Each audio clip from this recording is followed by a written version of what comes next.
आज लोकसभा भवन में मुख्यमंत्री श्री मोहन चरण माझी आईसीआईसीआई एक्सिस और एचडीएफसी बैंक प्रतिनिधि मानक सहित आलोचना करी विभिन्न जनकल्याण योजना रे गरीब लोक मानकु अधिक ऋण देवाई परामर्श देइछन्ति। सूचनायोग्य जे ओडिशा रे विभिन्न जनकल्याण योजना यथा कृषि ऋण, प्रधानमंत्री रोजगार सृष्टि योजना, पीएमईजीपी, पीएम स्वनिधि योजना, स्टैंड अप इंडिया योजना, गृह ऋण, शिक्षा ऋण और रप्तानी ऋण आदि विभिन्न योजना रे एही बैंक गुड़िकर प्रदर्शन अत्यंत कम रही। एहाकु दृष्टि रखी राज्य सरकार जून 21 तारिख रे एही बैंक गुड़िकु निजर एम्पैनल्ड लिस्ट रु काटी दैछन्ति।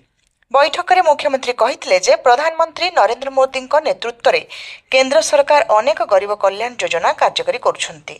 लोकमानंकु ऋण जरिया आर्थिक कार्यक्रम में सामिल करने सहित सेमानक रोजगार वृद्धि करबा हेउछि सरकारक लक्ष्य। किंतु एही सब योजना गुड़िकर एही तीनोटी बैंक प्रदर्शन ओडिशा रे आदौ संतोषजनक नुहे बोली मुख्यमंत्री कहिथिले। सरकारଙ୍କ गरीब कल्याण योजना रे बैंक गुड़िक हेउछन्ति एक बड़ माध्यम। तेणु एही सब बैंक गुड़िक विभिन्न योजना रे जेउथरे गरीब लोक माने उपकृत हेउछन्ति सेथिरे अधिक लोकंकु ऋण देबा पई मुख्यमंत्री परामर्श दैथिले।